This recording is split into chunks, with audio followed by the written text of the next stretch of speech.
We all come into this life with a certain level of knowing, and for what we don't yet know, we seek to learn and experience.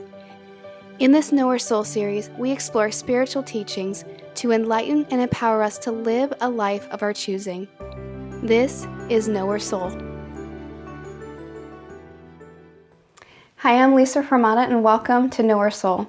This week we continue our conversation on the chapters in Love is a Seed, Teachings from the Spirit World, where we can get a glimpse into the topics that the souls and wise ones spoke about during the sessions with my father that my mother took dictation on in the early 1980s. This week is on the chapter Consciousness and Shared Reality. It's one of those chapters that may be a little bit more challenging to get through because these topics are ones that we don't often think about. But nonetheless, it's a fascinating chapter and well worth exploring because both consciousness and shared reality have an impact on our life here and as soul. I'll share my perspective and understanding of the key points in this chapter, and if you're reading it or have read it, feel free to comment on your perspective in the comments section below. At the very start of this chapter, a wise one speaks about how our level of consciousness is dependent upon what is within a given soul. What this means is that each soul throughout its evolution in learning and experiencing is at a different point in its understanding of love, understanding of itself when it is in human form, living within the personality after personality. And understanding that here in this physical world, as in the spiritual world, it is our thoughts that create our reality.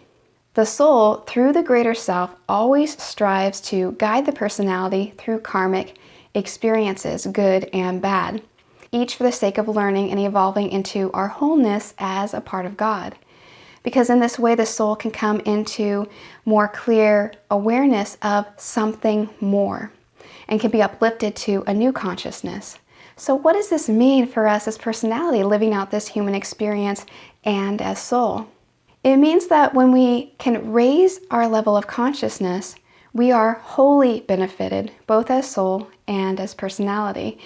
When we reach a higher consciousness, we are saying that our awareness, our focus, is on those thoughts, feelings, and elements that are more divinely connected.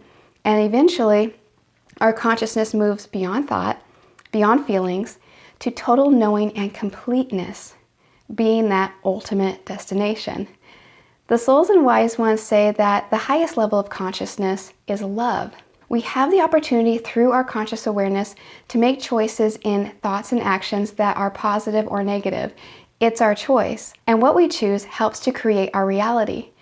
In a passage in Love is a Seed where the wise ones make an important point, they say, if you come to a road, you're faced with choosing to look for another, stay on the same road, or taking the road, and a whole other set of alternative choices are yours.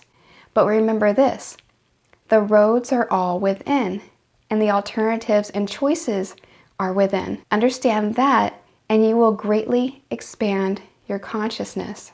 What this is saying is that we each have a choice every moment of every day. In our thoughts, feelings, beliefs, and our actions that contribute to our level of consciousness are all within our control. And knowing that, we can feel greater joy and greater control over our life. We can form our beliefs in a way that benefit us.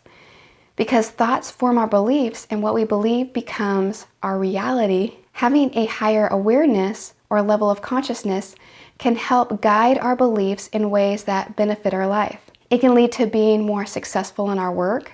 It can lead to better relationships with ourselves as well as others, and live with greater compassion, patience, and faith, which are all divinely connected and all contribute to a better life and greater advancement for our soul. Most often, our beliefs come from what we're told growing up, what our friends and family say, what our government says, what our teachers say, and we as personalities seek to fit in. Yet an important point that I believe these wise ones were making in this chapter is that we need to ask ourselves if the company that we are keeping or trying to fit into aligns with what we are feeling within. Does it seem authentic to us in where we are or where we're going?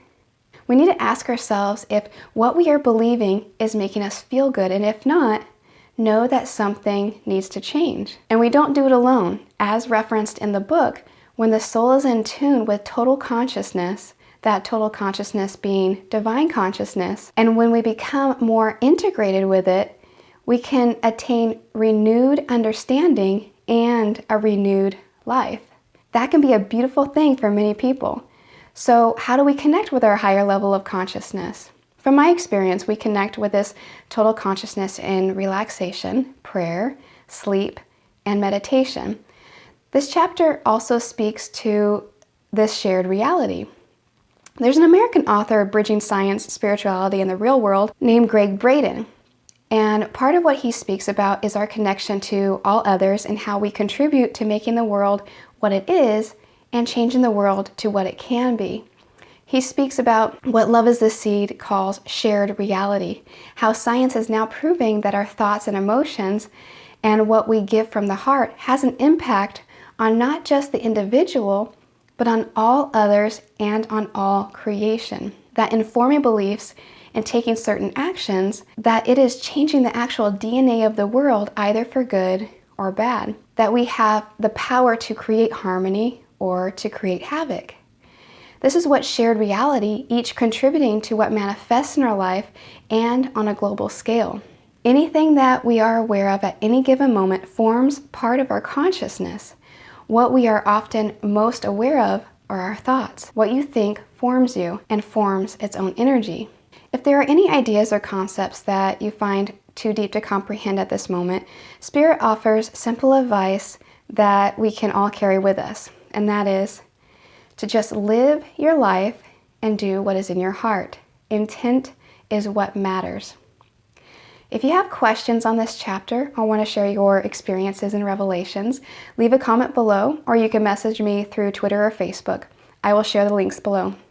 Next week, we explore a chapter on soul. It's a fascinating chapter, so I hope you'll join me for that. As always, relax in the knowing, and thank you for joining me on Know Our Soul.